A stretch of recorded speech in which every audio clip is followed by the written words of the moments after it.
Why does Logan suck at his job? Before diving in, let me just say that I thought that Logan was a fantastic movie. The guys at Honest Trailers could barely make fun of it. The guys at How It Should Have Ended could barely make fun of it. It was great.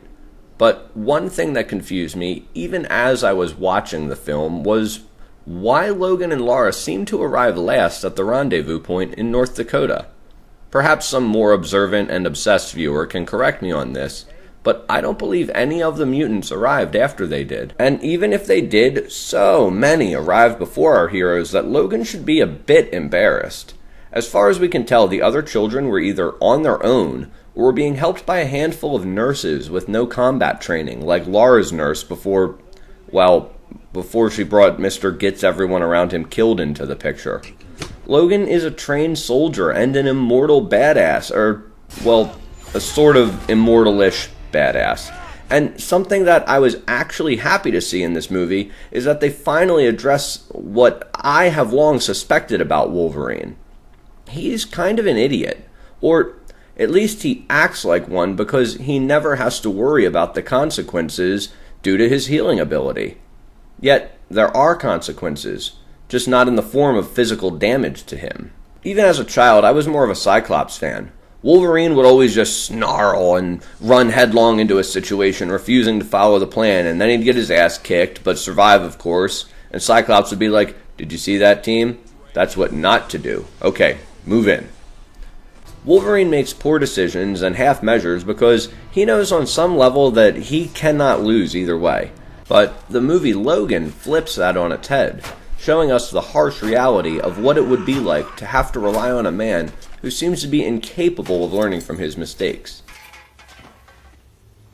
That's why it took him so long to get Laura to her friends. He is fundamentally bad at his job, and this movie finally wants to address that. Sure, the bad guys were using Caliban to track him, and he was slowed down by his illness, but that illness is almost symbolic, allowing us in the audience to see how powerless he is and how useless his training is once he is stripped of his immortality. As for Caliban, take a look at Logan's actions leading up to that situation. He could have taken Laura and her nurse immediately back to his place, gathered his friends, and moved out. Or taken them immediately onto the road and phoned Caliban on the way. He could have chosen to dispose of Donald the cyborg mercenary himself instead of sending British Nosferatu to do it, ending up getting the latter captured. And he should know damn well not to let his friend, whose power is to track mutants, get taken by the enemy. This situation could have been a lot easier if he had just listened to Gabriella in the cemetery. But no, he's got to be Mr. Tough, Grumpy, and Aloof. He did all this to himself, and to the people around him. Heck, he even continues to make bad choices by letting Charles, a man who once offered wisdom, but who now is living with a degenerative brain disease, slow them down for an entire night. "Oh, gee, alright, Charles, I guess it couldn't hurt to stay with this nice, wholesome family for one night. I just sure hope nothing bad happens to them like happens to every other person we ever let ourselves get close to." Right around this part, I think Logan should have looked directly at the screen and said, "Oh, shut up. You knew this was going to happen. Everyone knew it, except for the professor because he has dementia, and me because I just don't give a fuck." I know I'm throwing a lot of shade at a great movie here, but keep in mind, this is part of what I liked about Logan.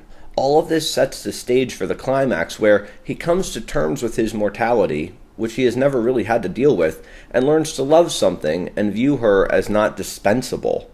This time, he's the casualty, and the person close to him is the survivor. Also, come on, the man comes around, that's a bit cliche. Now, God's Gonna Cut You Down by Johnny Cash would have the same feel to it, but be more appropriate for the plot of this movie. Well, what's your take? Is this video pure sacrilege? Or do you agree with me that the apparent flaws in Logan actually highlight a flaw in the character himself? Hey, maybe that's why they named it Logan. Anyway, like the video or comment to show your support. Subscribe to get updates about the channel, and please make sure to check out some of my other videos on Star Wars or, yes, even other media. And as always, thanks for watching.